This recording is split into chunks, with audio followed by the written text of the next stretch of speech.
In the misty hills of Yorkshire, nestled among the ancient oaks and creeping ivy, stood Greystone Manor, a sprawling estate owned by Sir Reginald Harrow, a man known both for his immense wealth and iron will. Sir Reginald had built his empire from the ground up, turning a small textile business into one of the most powerful family-run conglomerates in the country. His name carried weight in boardrooms and ballrooms alike. But in his twilight years, it wasn't his fortune that plagued his thoughts, it was his legacy. Sir Reginald had 2 sons. Edward, the elder by 4 years, was every bit the image of his father in his prime, charismatic, commanding, and ruthlessly efficient. He had worked alongside Sir Reginald for more than a decade, climbing the corporate ladder and grooming himself as the natural heir to the Harrow fortune. Julian, on the other hand, was the artist, the dreamer. He had no interest in balance sheets or board meetings. Instead, he studied philosophy at Oxford, traveled the world with a camera in hand, and spent more time painting landscapes than learning about market shares. Sir Reginald never understood his younger son and often dismissed him as soft. When their mother died suddenly of a stroke, the gap between the brothers widened. Edward immersed himself further into the family business, while Julian grew distant, blaming their father's harshness for their mother's stress. Still, Julian returned every year for Christmas, keeping up the illusion of a unified family, for her memory, if nothing else. But now, Sir Reginald was dying. His body was failing, and with it came the final reckoning. Rumors swirled among the staff at Greystone that the old man hadn't written a will, or worse, that he had written 2. The tension between Edward and Julian boiled over when both were summoned to the manor under mysterious circumstances. The grand drawing room, with its dark oak paneling and marble fireplace, hadn't changed in decades. Edward arrived first, in a tailored navy suit, carrying the faint scent of cologne and power. Julian came shortly after, dressed in a rumpled linen shirt, hair windswept from the drive, eyes sharp and unreadable. Sir Reginald lay in his chair by the window, frail but alert. A fire crackled behind him. At his side stood Mr. Ellison, the family solicitor, holding a thick leather folder. "I suppose you're wondering why I called you both here," the old man croaked. Julian raised an eyebrow. "To tell us who wins the prize?" Edward shot him a warning glance, but Sir Reginald merely smiled, a bitter, weary expression. "I'm dying," he said flatly. "But I won't leave this world with my sons at war." Mr. Ellison stepped forward. "Sir Reginald has written 2 wills. One leaves everything to Edward. The other divides the estate between you both." Julian scoffed. "Typical. A business deal, even in death." Sir Reginald's voice trembled. "It wasn't always going to be this way. I wanted you both to prove who deserved it." Edward leaned forward. "We've been through this, Father. I've earned this. I gave up everything for this company." "And I never asked you to," Julian snapped. "You chose it. I chose a life." Mr. Ellison raised a hand. "Gentlemen, your father proposes a solution." Sir Reginald had devised a final test. 1 week. 7 days in Greystone Manor. No phones, no outside contact. Each day the brothers would be given a task, drawn from their childhood, their mother's teachings, and their father's legacy. The tasks would challenge their values, memories, and convictions. At the end, their father would choose. Reluctantly, both agreed. Day 1 was a hunting challenge, just like the one Sir Reginald used to organize. Edward, the skilled marksman, excelled. Julian, never fond of killing, failed but found a wounded fox and nursed it overnight. Day 2 was chess. Julian beat Edward in 3 matches, forcing his brother to finally acknowledge his strategic mind. Day 3 was restoring an old greenhouse their mother once loved.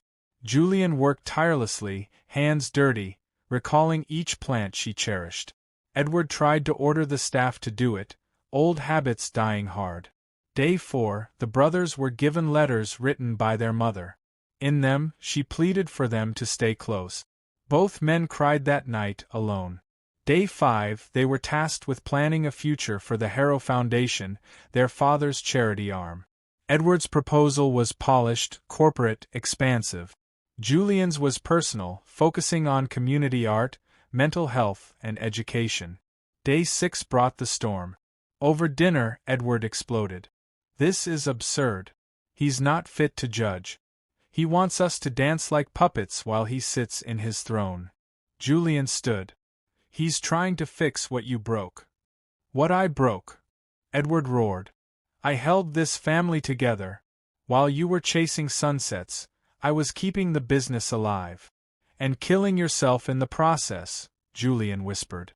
That night they fought, physically, finally. Years of resentment boiling into punches and tears. But it ended with them collapsing by the fire, battered and broken, laughing bitterly at the mess they'd become. On the 7th day, the brothers stood before their father. "You both have failed," Sir Reginald rasped, smiling grimly. "And you have both succeeded." Edward stepped forward. "If it's Julian, I'll walk away." Julian shook his head. "If it's Edward, I'll understand." Sir Reginald sighed. "It's not one or the other." He handed Mr. Ellison the final instruction. "The company goes to Edward. He built it. He can run it. But the land, the manor, the forests, the foundation, goes to Julian. He'll preserve what matters beyond profit. You are two halves of me. Now act like it." A stunned silence followed. Edward looked at Julian. "I guess we're stuck with each other." Julian smiled. "Seems that way." Sir Reginald died 2 weeks later. The funeral was private, held in the gardens he rarely visited. Edward delivered a formal eulogy. Julian read one of their mother's poems. Years passed. Edward turned the business into a global player, but made space for social initiatives and family in his life. He visited Julian often, bringing his children to paint in the gardens of Greystone. Julian turned the manor into a retreat for artists and thinkers. He hosted community workshops, restored the library, and hung one of his paintings, of two brothers, standing in a field of sunflowers, above the fireplace. The Harrow legacy lived on. Not in wealth, but in reconciliation. 5 years had passed since the solemn funeral of Sir Reginald Harrow. Greystone Manor, once cold and brooding, had come alive under Julian's stewardship. The gardens bloomed with wild roses, jazz music spilled from open windows, and artists from across Europe wandered its halls. It had become a haven, just as Julian imagined. The Harrow Group, under Edward's hand, had flourished as well. With new philanthropic arms and sustainable reforms, the once cutthroat company had become a respected, modern enterprise. Edward had married, had a daughter, and even learned to take weekends off. The brothers had found a rhythm. Civil, warm, even. But peace, in families like the Harrows, was rarely built to last. It began with a letter. A plain white envelope, hand-delivered to both Julian and Edward on the same morning. "My name is Evelyn Harrow. I am your half-sister."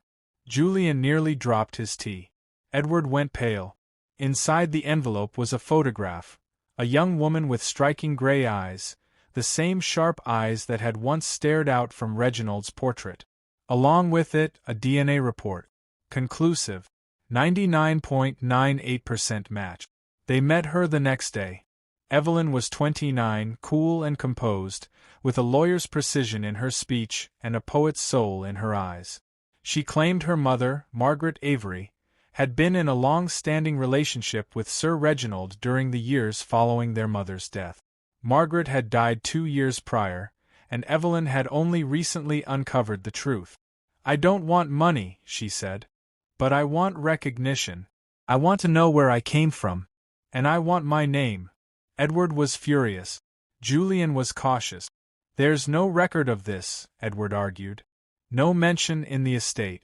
No acknowledgement." "She's not lying," Julian said quietly. "You saw the report. But what does she want?" Evelyn stood. "I want justice. If your father refused to acknowledge me, then I'll go to court. I'll make my claim. The world will know what kind of man he really was." The Harrow name, carefully restored and repolished, now sat on the edge of another scandal.